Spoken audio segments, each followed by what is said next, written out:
This is Where We Live. I'm Lucy Nalpathanchel. Coming up later in the show, we're going to talk all about state bonding, so stay with us. But first, recently we talked about Asian Americans on the show. They're the fastest growing population nationwide, including here in Connecticut. The state's Asian American population grew more than 60% from 2000 to 2010.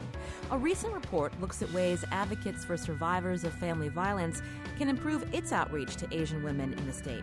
To tell us more, we invited Wendy Mota Kasango to the studio. She's Director of Diversity and Accessibility at the Connecticut Coalition Against Domestic Violence. Wendy, welcome to Where We Live. Good morning, Lucy. Thank you for having me. Explain why the coalition decided to do this specific report.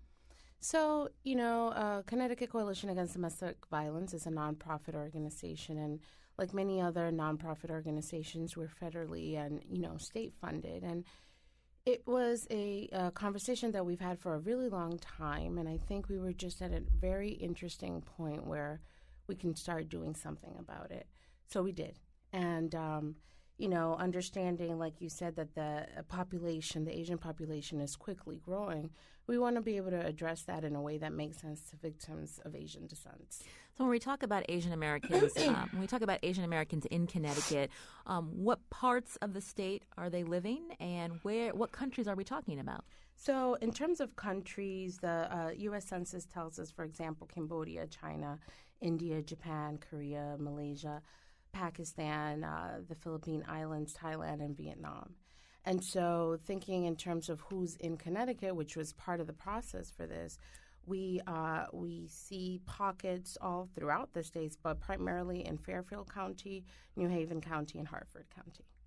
When we talk about family violence or domestic violence, I guess we should maybe establish a framework of where people can go in the state for help if they need it.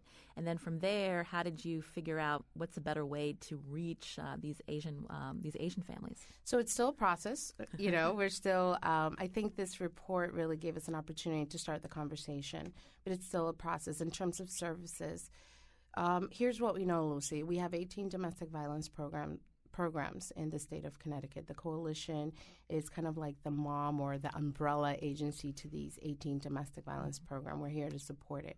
And we do a lot of things in terms of services for victims in a very good way, right? So we have shelters, counseling, court advocates. But when working with underserved populations, we understand that there's a lot of victims that will not come through our doors. So while we can definitely say these are some local domestic violence programs, part of this was also understanding how to serve people in a way that matters to them. And it sounds simplistic, but it's really the engine behind this whole project and this whole report. At these shelters, at these community programs, were you seeing an uptick in clients of Asian descent, and were there challenges in how to help them? Sure. So we see some of them, and primarily through the courts, and not only Asian, the most amount of victims that we serve come through the courts. And so, criminal courts to be exact. And so some of these victims actually never make it back to the local program. So yes, there are Asian victims that come through the court systems if there's been an arrest or if something has occurred related to family violence.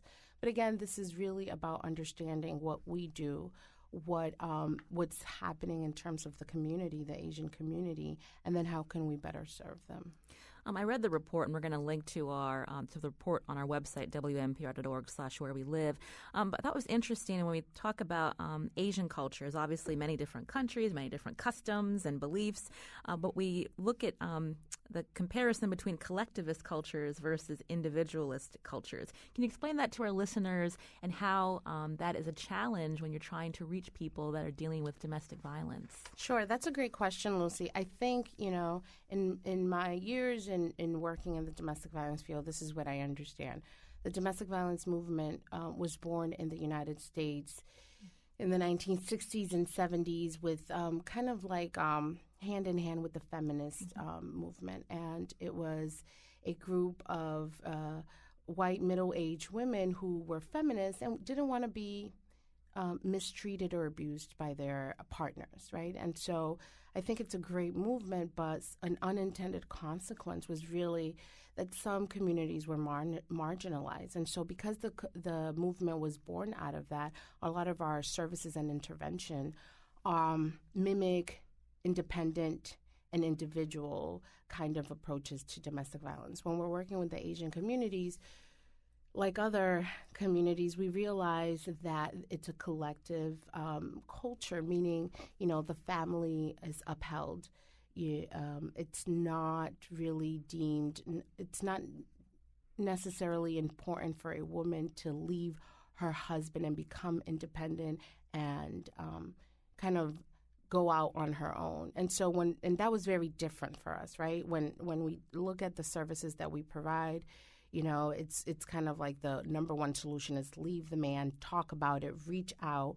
And that's not necessarily the approach that would be the best approach with Asian victims. Mm-hmm. Collectivism really speaks to getting the input from community members, family members, and really solving issues in a more familial and traditional way. Sometimes that may include the batterer. Mm-hmm. Yeah. So that sounds, I guess, really problematic in the sense of, again, in this country, if someone is being abused, like you said, the first step is leave the abuser. Right. But in certain cultures, the family unit is very important. They're worried about shame and stigma if they leave their spouse. So how do you reach these potential victims? So we're still learning. But I think part of the solution is really looking at informal supports to domestic violence. And I don't know if this is the right terminology, but almost coming in through the back door, really looking to create opportunities where, yes, we can talk about domestic violence, but that may not be the first thing on the list. And so looking at ways where we can support communities and families even, and really almost creating the space where people will talk, and if there is family violence, we'll have an opportunity to connect them to resources, but really not necessarily going in domestic violence heavy. I don't know if that makes sense to you. This is Where We Live. I'm Lucy Nalpathanchel. I'm in studio with Wendy Mota Kasongo. She's with the Connecticut Coalition Against Domestic Violence. The coalition just recently released a report about how the state could better serve Asian Americans living in the state, many who come from countries where obviously the culture is different, and if there is abuse in the home, not necessarily mean that they're able to leave their home. And so Wendy's here to talk about ways to reach that community. I was looking at the report, again, it'll be on our website, Wendy, but there was a case study of a woman, a Chinese immigrant. I'm not sure I'll pronounce her name right. Is it Chun Tao? Yes, that sounds good to me. Just to kind of explain to our listeners some of the dynamics going on with this particular individual that was featured, of some of the issues of why she couldn't readily leave if she was being abused. So Chantao really mimics kind of like the scenario for maybe an Asian victim. She is 25 years old, and she came from China 2 years ago to join her husband, who immigrated 5 years ago. And a neighbor called the police after listening to some of the loud sounds, yells that were coming from the apartment. And so when the police arrived, neither the police officers, didn't speak Mandarin. And after an hour of trying to communicate and gather information, they left because there was not enough evidence for an arrest. And so Chen Tao is a victim of abuse that wants the abuse to end, but she doesn't want the authorities involved. And I think that speaks to the fact that while 911 is an option for many victims to stay safe, it might not necessarily be an option for all victims. And so, the police do not play a rehabilitative role in her hometown, and that could be for many reasons. Immigrants come to this country and they either trust or don't trust authorities. And so especially when English is not your first language, it could be a very confusing, scary, lonely place to be. And so I think this case gives us an opportunity to really look at some of the dynamics of family violence for someone that is coming to this country, doesn't understand the system. And listen, the system is confusing even for us born in this country. Can you imagine someone that's going through something as traumatic as family violence, does not speak the language, and has no idea how to address it? So that's really what the case is about. We talked a little bit about how domestic violence has been defined through the years in this country. Again, when we think about domestic violence, we think about oftentimes a woman being the victim, and it's her spouse, her male spouse, who is perpetrating the crime against her.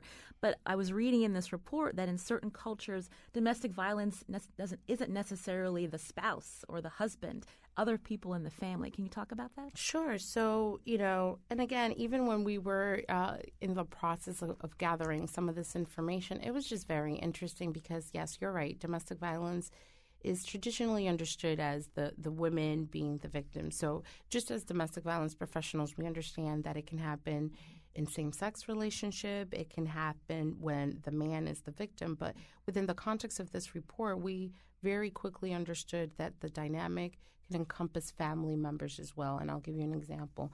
Some of the victims that we saw and spoke about for the report were abused by the husband's mother. And so, and physically abused, verbally abused and psychologically abused. So because of the respect and kind of the hierarchical process and way of seeing things, the victim was abused, and the abuse was promoted by other family members because it's not okay to talk about it. So, yeah, the mom-in-law, the mother-in-law was also part of the abuse. Yeah. So how do you reach, again, victims within these communities where they may not have a lot of support? Their only support is their family. If there's abuse happening in the family, where do you go from here? So it's a combination of different strategies. I think, on one end, we do want to partner and collaborate with the service providers and the entities that are already doing the work and that have the cultural knowledge for Asian communities in Connecticut. That's very, very important to us. Starting these conversations with, smaller organizations, but, being able to see how can we support the work that they are doing. And then the other piece to this is really, education, building capacity for our member programs, our domestic violence advocates, so that if there is a victim that comes through our doors, we're either able to link them to someone to help with the process or ourselves better understand it. And then the last piece we're looking at, it's really outreach statewide. How can we send this message that this is important to the Connecticut Coalition Against Domestic Violence and that, honestly, this is just the beginning. So you're collaborating with community organizations and partners in the community. What about training for the authorities, the police departments? I think that's one aspect of it. And, we will get to that point. Absolutely. It's something that it's necessary not only for Asian communities, but for any underserved community. Training is a huge part of it. Training not only law enforcement and first responders, but, just professionals working with these victims. And, we do have a training institute at CCADV, and that's definitely part of the curriculums that we put out there. But in particular, in specific to this report, it's baby steps. So, yeah. I want to thank Wendy Mota Kasongo from the Connecticut Coalition Against Domestic Violence. We'll link to the report on our website, WNPR.org/where we live. Wendy, thanks so much for coming in today. Thank you for having me, Lucy. It was great being here. This is Where We Live.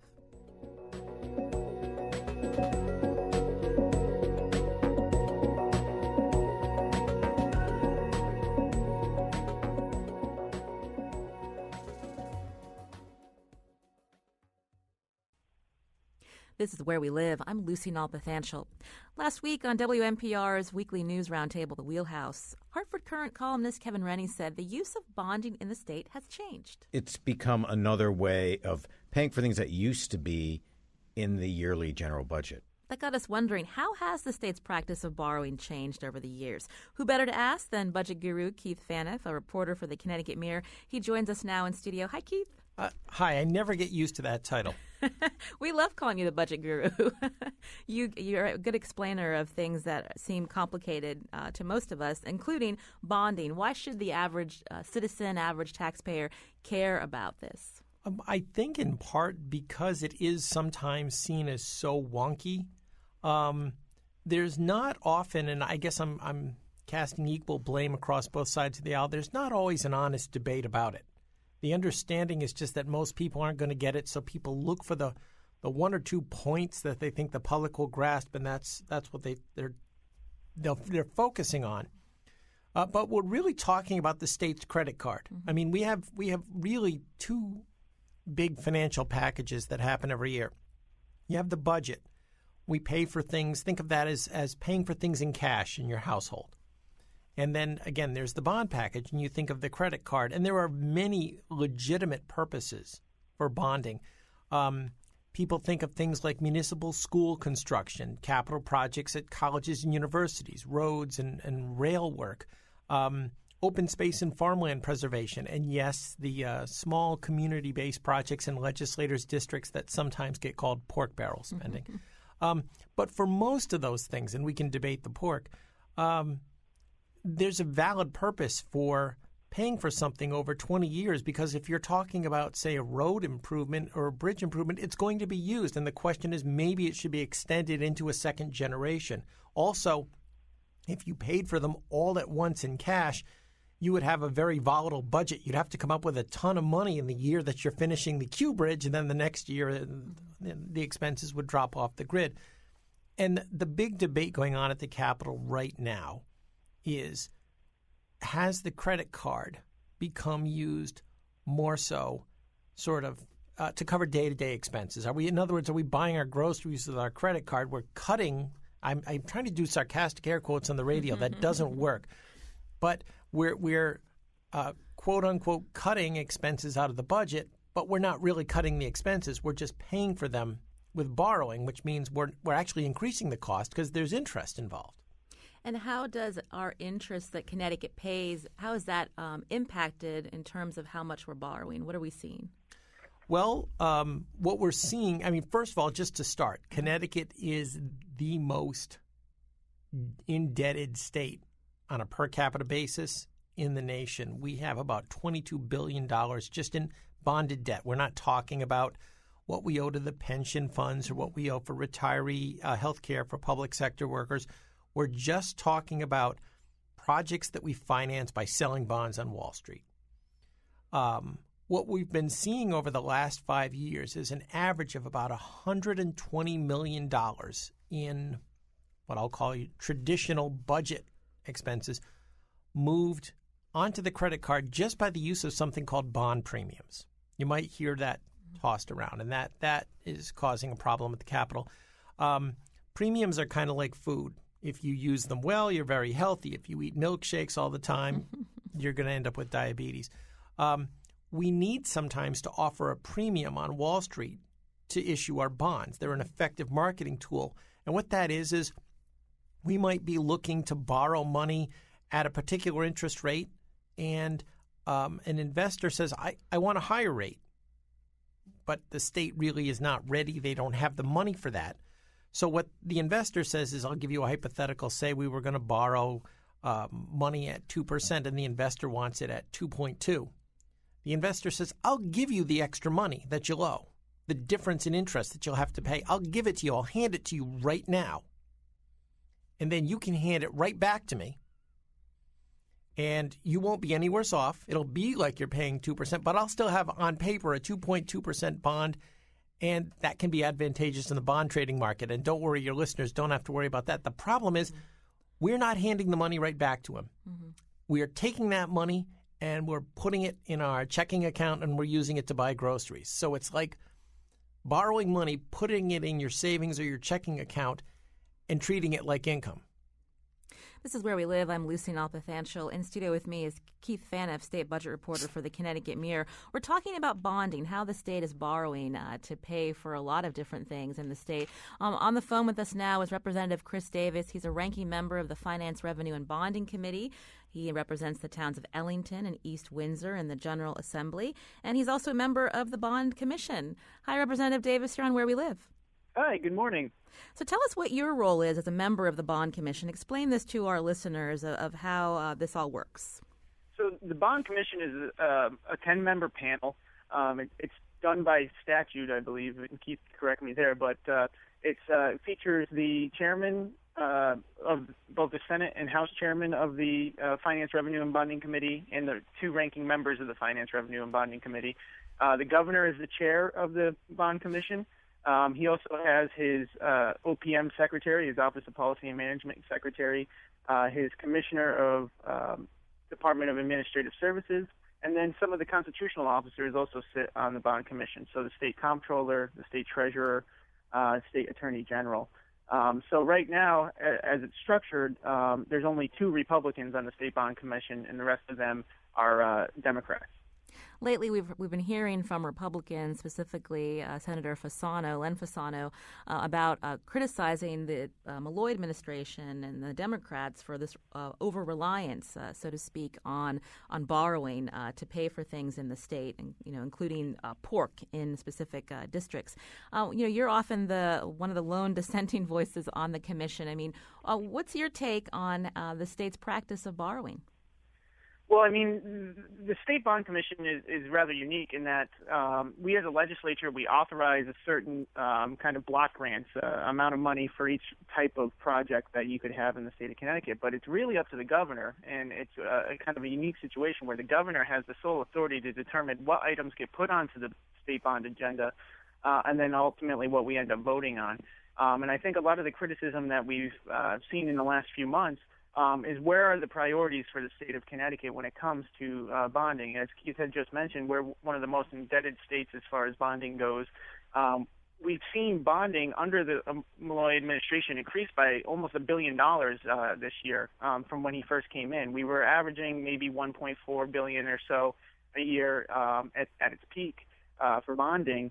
And now we're looking at potentially bonding up to $2.5 billion this year if the governor meets the numbers that he was talking about. And that's over just the last 6 years. We've seen almost $1 billion increase in the amount of bonding that we do. So as Keith had mentioned, many of these projects are something that we should be doing long-term, paying for roads and bridges and things like that. But the criticism that has been coming up lately is where are the priorities for the general obligation bonds, the bonds that are paid for with the revenues that come into the general fund for things like whether they be band shells in Wyndham or private museums getting funding or statues in Hartford. Are those the priorities for the state of Connecticut, or is it truly things that we should be spending money on like school construction, roads and bridges, clean water, those items that bonding is really supposed to be intended for? I wanted to ask Keith, since we mentioned Governor Malloy's administration, when we look back at Governor Rell, how did she treat the state's credit card?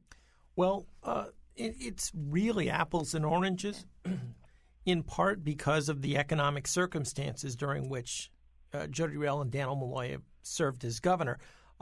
With the exception of the last couple of years, Governor Rell served during a very strong economic times. She didn't need to rely as often on the credit card because, quite frankly, the money was there in the budget. I mentioned, and it won't get wonkier than bond premiums. I won't put your listeners through that again. But we've seen over the last few years things like municipal aid, certain grants we've moved back onto the credit card. We give the towns about $60 million a year for road maintenance. But believe it or not, the single biggest thing they spend that on is snow removal. Well, when you see your roads being plowed, we're paying interest on that. We're actually borrowing that money that the towns use to hire contractors to plow their roads. Stem cell research, we used to pay for that out of cash. That's now in the on the credit card. Certain pollution abatement programs. That's, I think, where you're seeing the concern that's happening now. But by the same token, that didn't happen under Governor Rell in large part because we were flush with cash. The temptation when times are tight the pressure is to take money out of the budget because people notice the budget and put it on the credit card because nobody pays attention to it, even though it ultimately is going to cost you more. That's probably the biggest difference. There's one other I'll point out, though. Chris mentioned how the Bond Commission is really the gatekeeper of borrowing. That's the panel that decides. The legislature, think of a restaurant menu. They can put all these projects on the menu potentially to be financed with borrowing, but only the Bond Commission can say we're going to do A, B, C, not D, not E. However, We're starting to put food on our plate faster than we can eat it. When Governor Rell left office, we had about $3 billion in bonding that had been approved by the Bond Commission, but we still hadn't actually borrowed the money. It was approved on paper, but the treasurer hadn't gone to Wall Street and borrowed the money, and it's not the treasurer's fault. She's not going to borrow it until we're ready to spend it. But because we don't have enough money in the budget to make payments on our credit card, because we don't have enough DOT architects and engineers to ramp up projects, we had about a $3 billion bonding backlog. That backlog's $7.5 billion about 5.5 years later. Mm-hmm. So we are still going forward planning all this borrowing, but we can't even execute it, which is also making some people, I mean, that gets really wonky, but some people are wondering, well, why are we approving it all if we can't even get it out the door anyway? Mm-hmm. Because Wall Street does still pay attention, and it doesn't, they still are concerned about the level of debt we're even planning. And that's a new development under this administration, much more so than the last one. So how does that impact our credit rating? Well, unfortunately, in the last couple of years, our outlook has not been good. All four of the major Wall Street credit rating agencies, Standard & Poor's, Fitch, Moody's, and Kroll, have all at different times had us on what they call a negative outlook, which is we're watching you closely over the next couple of years, and usually that's the precursor to a potential downgrade. Since, in addition to that, two of the four that I mentioned have actually now downgraded us, which means in the long run it will cost us more money to borrow. So our children will be dealing with this as they pay taxes. Well, unfortunately, yeah, it's going to be an issue for some time. But I think probably the single biggest thing right now is what we're using the credit card for. That's probably the debate you're going to hear quite a bit between now and Election Day. And so if we weren't, if the state weren't using our credit card to pay for these, port projects in specific communities, I mean, the state's still pretty worse off, right, in terms of there's not enough money to pay for the important things like capital improvements. Well, I mean, this is the trade-off, though. If you, for example, the Republican minorities in the House and Senate had a proposal earlier this year, their own alternative budget, and they wanted to save about $70 million in payments on the credit card. That's the one way the credit card shows up in the budget. We borrow money, we have to pay on the principal and the interest. To save about $70 million in principal and interest, they were going to have to cancel probably about 10 times that amount in borrowing. Now, what if that does come out of school construction? What if that does come out of projects at UConn and the CSU system and the community colleges? Those are projects that create jobs. There is a trade-off. Governor Malloy has a point when he says, look, a lot of the money we borrow does actually stimulate the economy. Of course, he's not going to point to the areas what we're also borrowing just to cover our operating expenses. But Connecticut needs to use its credit card. It's just in these times you really want to try to use that borrowing in ways that are going to put people to work who will then in turn be paying more income taxes. They'll be making more purchases. There'll be more sales tax, more economic activity generated in general. Representative Davis. If I could, to just speak on what the Republican plan was, we actually not only put out our own budget, but earlier in the year we actually put out our own bonding agenda that called for fully funding, or at least funding to historic levels, school construction projects to the tune of about $450 million a year. That would be average or above average of what we were spending. We would have fully funded the CSU projects, the UConn projects. But what we did call for is cutting back on the discretion that the governor had for some of these projects in various districts around the state, kind of limiting that to about $100 million a year. And saying, that's where we can find significant savings. No, but the Republican plan, Chris, also would have capped actual bond issuances, literally how much money we could have borrowed to the tune of about $1 billion, $800 to $1 billion less. You would not have found $800 to $1 billion in pork. That would have unavoidably come out of construction work.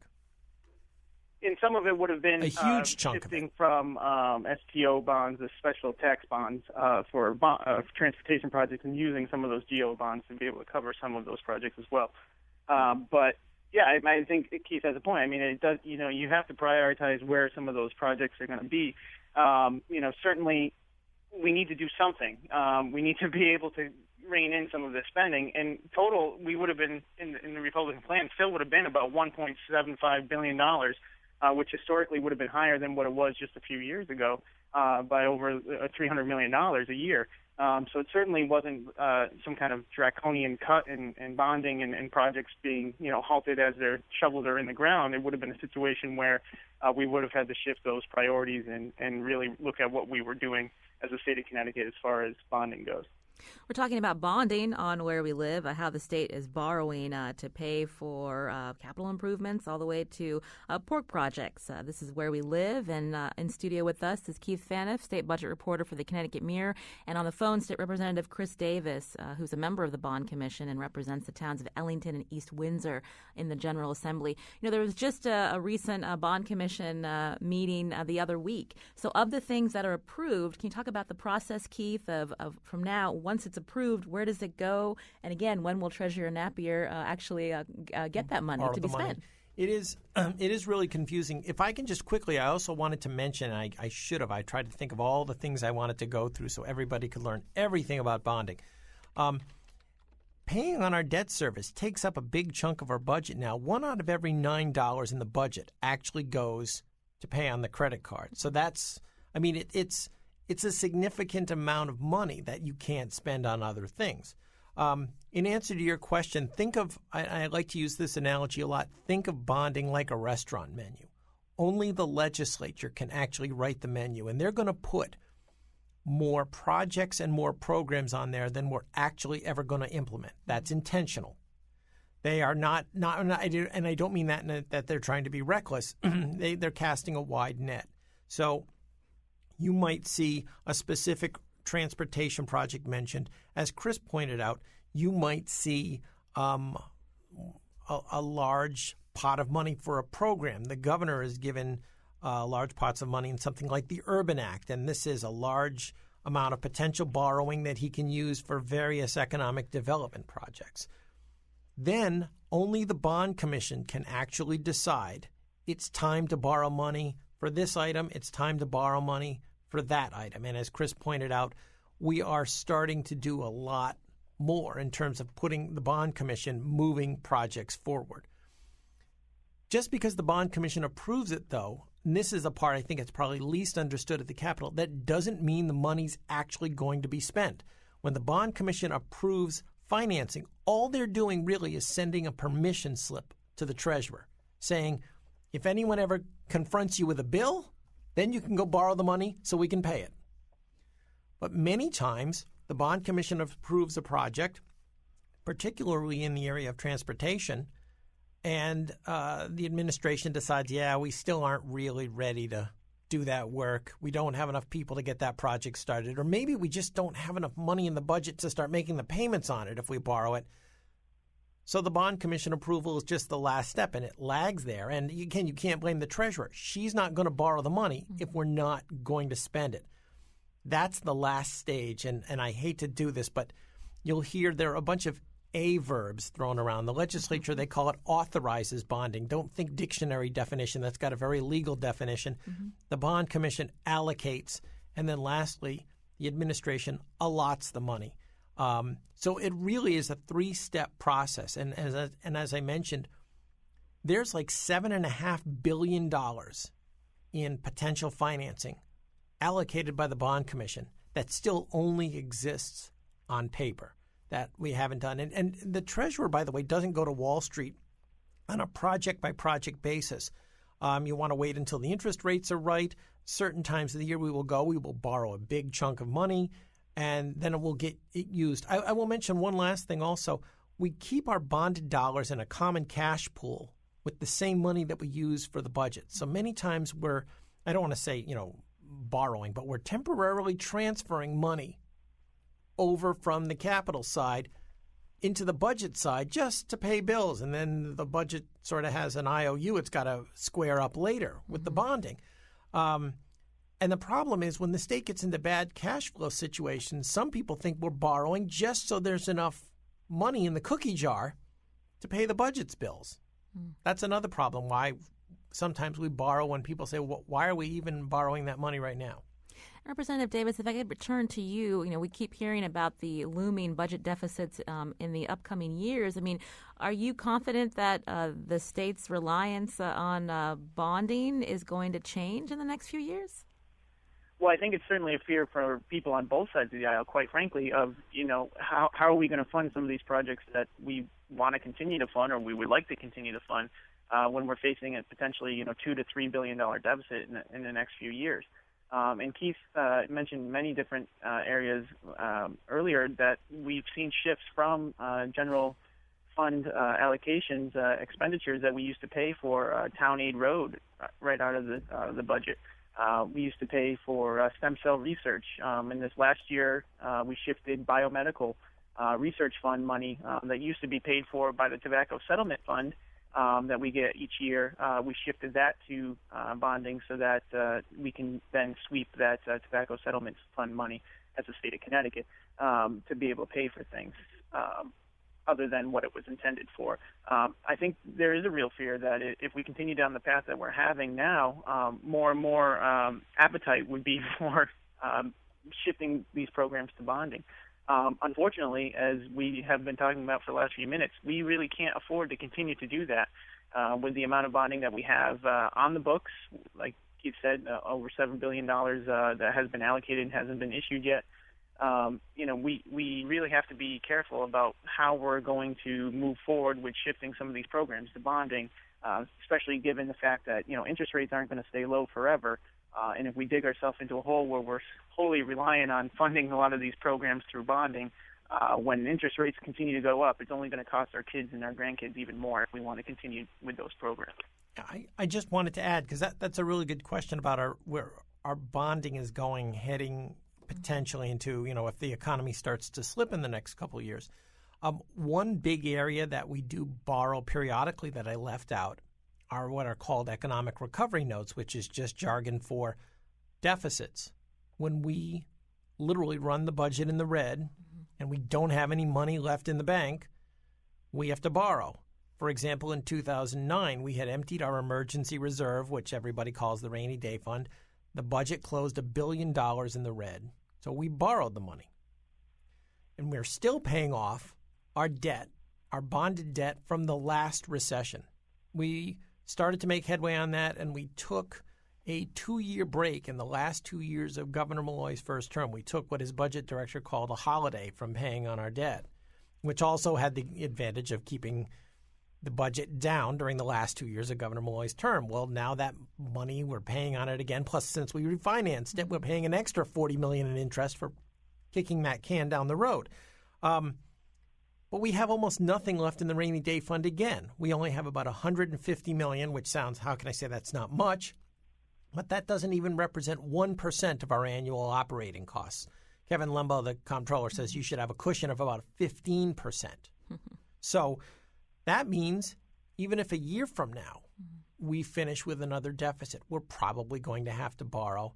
And if we go into recession, you can see you're not talking about borrowing $100 and $200 million. If we go into recession, you could see revenues drop at $1 to $1.5 billion in 1 year. And then you could be looking at another major use of the credit card just to allow Connecticut to square the books at the end of the fiscal year. And what about more cuts in the state budget? We've heard about layoffs and vital services, reduced services. I mean, is it just a warning that this will continue? Well, you're going to see probably no matter what, a combination of cuts and tax increases on a fairly regular basis, arguably for the next 2 decades, because we're entering a period where the other part of our debt, the money we owe the pension system and the money we owe for retiree health care, obligations that are coming due and big expenses that we haven't saved for, and they are driving up the cost. These are parts of the budget that are growing by double-digit percentages year after year in many cases. So if you're seeing growth of that kind, it's so much. It's kind of like, well, if you have a tree stump in your backyard and I send you out with a penknife to shave a few pieces off, that's great. You didn't make the problem any worse, but that's just not enough. I I think Connecticut will be hard-pressed to start avoiding things, particularly once we get into the 2020s. Representative Davis, what are you hearing from your constituents? Obviously, this conversation does not instill a lot of confidence in our listeners in terms of how the state is managing its finances. No, I mean, I think that's a very good point. I think people's confidence level in state government is very low, especially over these last few years. I mean, when I just had a meeting at my local senior center the other day, and the main topic was the budget and how we're going to handle it and what it means for the future of the state of Connecticut. When we say, we had a largest tax increase in 2011, we had to come back and do it again just last year or 2 years ago. And now, and Keith is mentioning, we're going to either have to do it again in the next couple of years or make drastic cuts that we haven't seen before. I think it sends a... No, I said you're going to do both. Yeah, I mean, you may have to in order to make things meet here. One of the arguments is that, we could have been cutting back over the last few years rather than having everything come to roost this year with the amount of layoffs that we've had to do or that we're supposed to do and we haven't done yet. In this fiscal year. I think the fear is that, the rainy day fund is pretty much emptied. People recognize that now. They know that we're going to be facing deficits because revenues are not meeting projections that we thought we were going to have over the last few years as a state. And it's a situation where our economy is just stagnated and not growing anywhere near at the pace that the rest of the country is. And I think people fear that, unless our economy turns around, those revenues are going to continue to decline. And the policies that we're making in Hartford could potentially be driving some of those wealthy individuals out of our state. And it's not even just policies coming out of Hartford. Some of the federal policies for taxes may be driving people out of our state when it comes to, onshoring money back into America in this next year. The real fear is that some of these hedge funds, managers and some of these other individuals with high income will be making the decision that, yes, we'll have to pay those federal taxes when we onshore this money, but we can choose to move somewhere else and not pay state taxes. And I think we're already starting to see that. New Jersey's had a huge impact because of that. And I think we've seen a few of our major millionaires move out of our state in the last couple of years, in part because of that. And that's only going to continue to drive revenues down and cause us even more budget problems in the years to come. I'll let Keith Faniff have the last word before we break. Oh, I should have just pointed out, Lucy, the problem with our pensions is not something that happened overnight. This big cost pressure on the budget actually goes back all the way to 1939. For about 7 decades, we didn't save enough money. Between 1939 and 2010, past governors and legislatures hired state employees and let the future find the money for their benefits. So it's not something that developed overnight. Well, I want to thank Keith Faniff, state budget reporter for the Connecticut Mirror, also State Representative Chris Davis from the towns of Ellington and East Windsor for joining us to talk all about bonding. When we return, we're going to hear from a student in Connecticut who's in Cleveland to protest outside the Republican National Convention. This is Where We Live.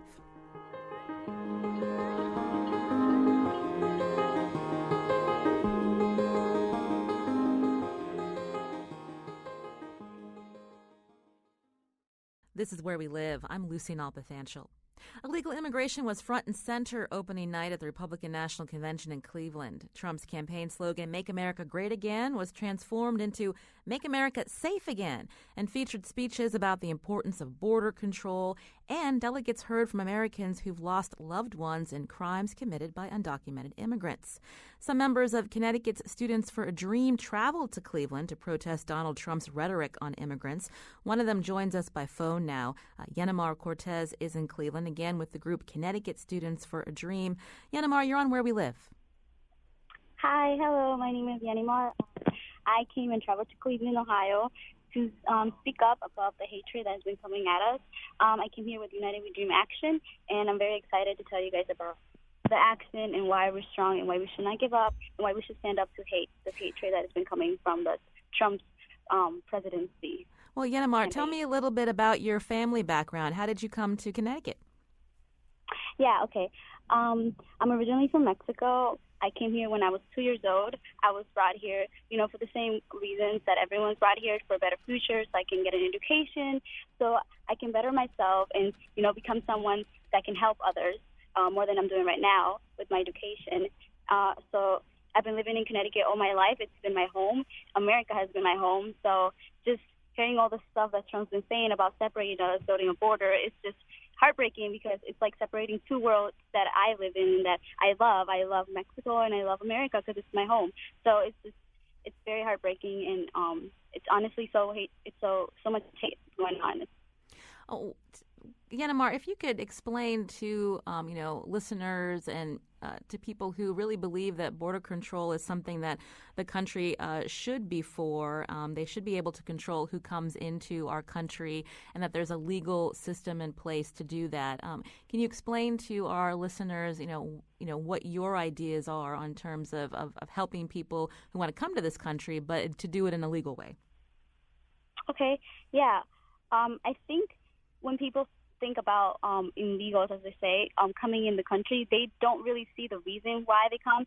They just see it as it's illegal. But if we look back and we actually look at the problem of why they're coming, we can see that they come because of poverty. We can see that they come because opportunities that they don't have in the countries. And as we say, America is so great and has opportunities. So I think we miss the real problem, and we accuse them of things that are not true, and we put labels on them as criminals, but in reality they're just people who come here to search for better, people in poverty, and people that we should be helping. So I think we should step back and look at the real problem, because I think we miss it and we don't recognize it.